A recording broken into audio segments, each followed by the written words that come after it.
Mengapa ketika ada orang meninggal dunia itu harus ditalkin atau dituntun atau diingatkan untuk mengucapkan kalimat la ilaha illallah? Simak ulasan berikut hingga selesai ya. Assalamualaikum warahmatullahi wabarakatuh. Marhaban teman-teman. Mentalkinkan mayit dengan kalimat la ilaha illallah. Dari Abu Sa'id Al-Khudri, Rasulullah Shallallahu Alaihi Wasallam bersabda, talkinkanlah mayat-mayatmu dengan kalimat la ilaha illallah. Hadis riwayat Muslim. Ibnu Abu Dunya menyebutkan dari Zaid ibnu Aslam, Utsman bin Affan radhiyallahu anhu yang mengatakan bahwa Rasulullah Shallallahu Alaihi Wasallam bersabda, apabila kematian mendatangi seseorang, maka talkinkanlah dia dengan kalimat la ilaha illallah, karena siapa saja yang pada akhir hidupnya mengucapkan kalimat la ilaha illallah, niscaya dia akan masuk ke dalam surga. Umar ibnu Al-Khattab radhiyallahu anhu berkata, ajarkanlah olehmu kalimah la ilaha illallah kepada seseorang yang akan meninggal dunia, karena saat itu dia akan melihat apa yang tidak kamu lihat. Abu Nu'aim menyebutkan sebuah hadis dari Mahul dari Ismail ibnu Al-Ishayyi ibnu Abu Mu'adz Utbah bin Hamid dari Mahul dari Wa'ilah ibnu Al-Asqa. Rasulullah Shallallahu Alaihi Wasallam bersabda, datangilah olehmu orang-orang yang akan meninggal dunia dan ajarkan mereka untuk mengucapkan la ilaha illallah. Beri mereka kabar gembira berupa surga, karena saat itu setan berada sangat dekat dengan orang yang meninggal. Aku bersumpah bahwa pandangan malaikat maut lebih sakit dari tebasan 1000 pedang, dan aku juga bersumpah bahwa tidak akan keluar ruh seseorang hingga orang itu berkeringat akibat sakit yang ditimbulkan oleh kesalahannya. Hadis gharib dari hadis-hadis yang diriwayatkan oleh Makhul. Kami juga memasukkannya ke dalam hadis riwayat Ismail dalam kitab Daqaiqul Ahbar. Para ulama menyatakan bahwa mentalkin mayat dengan la ilaha illallah merupakan ketentuan yang dilakukan secara turun-temurun oleh kaum muslim. Oleh karena itu, siapa yang mengucapkan kalimat la ilaha illallah pada akhir hidupnya, maka dia akan mendapatkan kebahagiaan. Hal itu secara umum berlaku, seperti yang terdapat dalam hadis Nabi Muhammad SAW. Siapa yang pada akhir perkataannya mengucapkan la ilaha illallah, maka dia akan masuk ke dalam surga. Hadis riwayat Abu Daud dari hadis Mu'ad ibnu Jabal disahihkan oleh Abu Muhammad Abdul Haq. Oleh sebab itu, sebaiknya orang yang akan meninggal dunia diingatkan untuk membaca kalimah la ilaha illallah agar dia terlindung dari bujuk rayu setan yang akan merusak akidahnya. Lantas, sampai kapan membacakan talqin tersebut? Apabila orang yang akan meninggal itu bisa membaca talqin sebanyak 1 kali, maka jangan kamu suruh lagi untuk mengulanginya sampai pagi datang. Para ulama tidak suka memperbanyak membaca talqin bagi orang yang akan meninggal dunia apabila orang yang akan meninggal tersebut telah faham. Ibnu Al-Mubarak berkata, ajarkan orang yang akan meninggal dunia dengan bacaan talqin. Jika dia telah mengucapkan talqin tersebut, maka tinggalkanlah dia. Abu Muhammad Abdul Haq berkata, hal tersebut dilakukan karena jika si mayat diajarkan secara terus-menerus untuk membaca talqin, niscaya dia akan merasa terusik dan bosan, sehingga setan dengan mudah membuat lidahnya berat untuk mengucapkan kalimat talqin tersebut. Hal itu juga bisa menjadikan salah satu penyebab su'ul khotimah. Ini juga diamalkan oleh Amru bin Al-Mubarak. Al-Hasan ibnu Isa mengatakan bahwa Ibnu Al-Mubarak berkata kepadanya, talqinkan aku jika aku akan meninggal dan berhentilah ketika aku telah membaca talqin sebanyak 2 kali. Maksudnya, apabila orang yang akan meninggal dunia selalu mengingat Allah di dalam hatinya, maka orang tersebut akan selamat, karena yang dinilai adalah amalan hatinya, bukan amalan lidahnya. Jika lidah saja yang berbicara tetapi hatinya tidak, maka hal itu tidak bermanfaat bagi dirinya sama sekali. Diriwayatkan dari Abu Nu'aim bahwa Abu Zar'ah berada di pasar bersama Muhammad bin Salamah, sedangkan Al-Mundhir ibnu Syadzan dan beberapa orang ulama sedang membicarakan hadis tentang talqin. Mereka malu ketika melihat Abu Zar'ah datang. Lalu mereka berkata, wahai sahabat kami, mari kita mempelajari hadis ini bersama-sama. Abu Zar'ah berkata ketika dia sedang berada di pasar, dari Abu Asim, dari Abdul Hamid ibnu Ja'far, dari Soleh ibnu Abu Horib, dari Kathir ibnu Murab al-Hadrami, dari Mu'ad bin Jabal. Rasulullah Shallallahu Alaihi Wasallam bersabda, Siapa yang pada akhir perkataannya mengucapkan kalimat la ilaha illallah, maka dia akan dimasukkan ke dalam surga.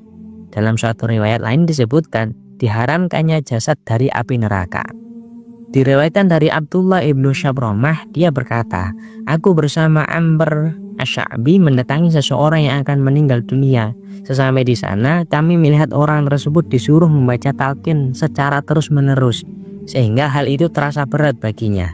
Asy'abi kemudian berkata kepada orang yang menyuruh tersebut, bersikap lemah lembutlah kepada orang sakit itu.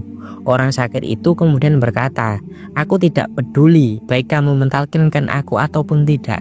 Lalu dia membaca surah Al-Fath ayat 26, dan Allah mewajibkan kepada mereka kalimat takwa, dan adalah mereka berhak dengan kalimat takwa itu dan patut memilikinya.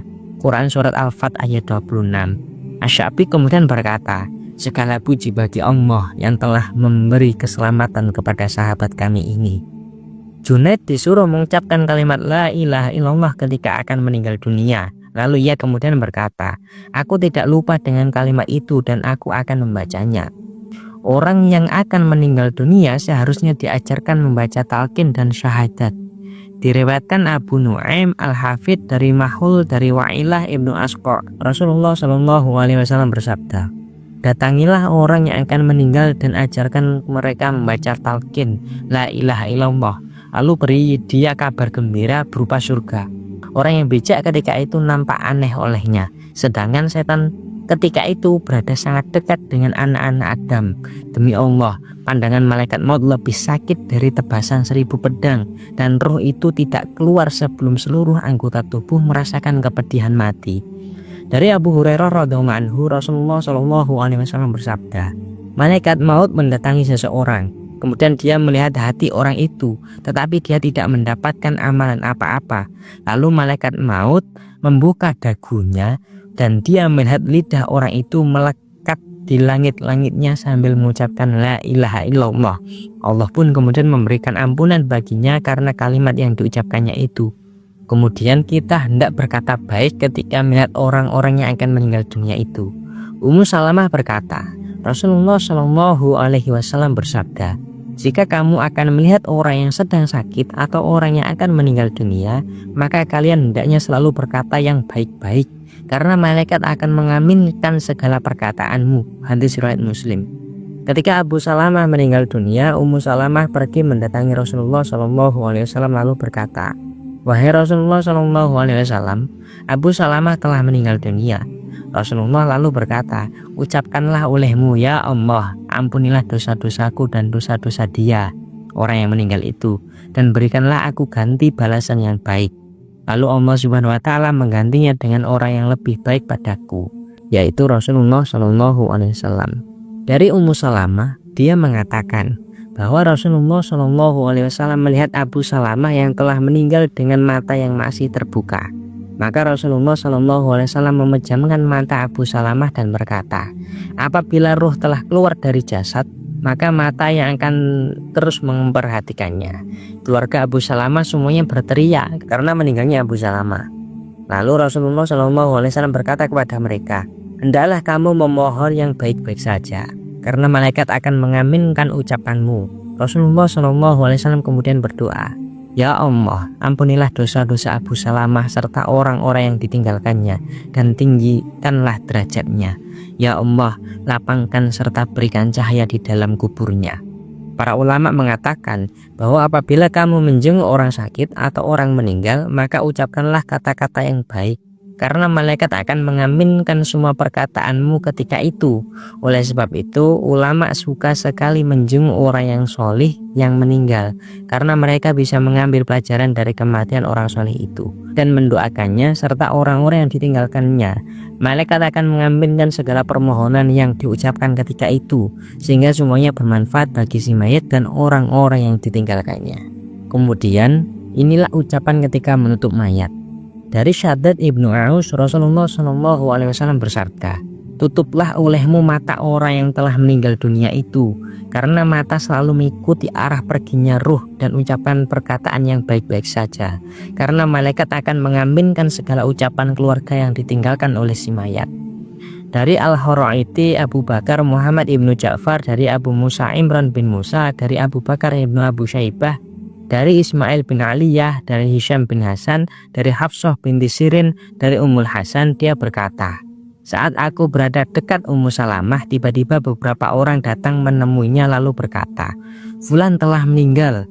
Dia berkata, pergilah ke sana dan baca, kesejahteraan atas para Rasul Allah dan segala puji bagi Allah Tuhan semesta alam. Diriwayatkan dari Sufyan Ats-Tsauri, dari Sulaiman At-Taimi, dari Bakar ibnu Abdillah Al-Muzaini, dia berkata, apabila kamu akan menutup mata si mayat, maka ucapkanlah Bismillahi wa ala millatir Rasulillah. Setelah itu ucapkanlah tasbih Subhanallah. Abu Sufyan kemudian membaca surat Asy-Syura ayat 5, dan malaikat-malaikat bertasbih serta memuji Tuhannya. Abu Daud berkata, menutup mata si mayit dilakukan setelah ruh keluar dari badannya. Aku mendengar Muhammad ibnu Abi Al-Muqri meriwayatkan dari Abu Maisarah, seorang abid ahli ibadah, berkata, aku adalah orang yang menutup mata Ja'far Al-Mu'allim setelah dia meninggal. Aku melihat Ja'far Al-Mu'allim di dalam mimpi. Dia berkata, sesuatu yang paling aku benci adalah jika kamu menutupkan mataku sebelum aku benar-benar meninggal dunia. Demikianlah teman-teman, semoga bermanfaat. Wallahul muwaffiq ila aqwamit thoriq. Wassalamualaikum warahmatullahi wabarakatuh.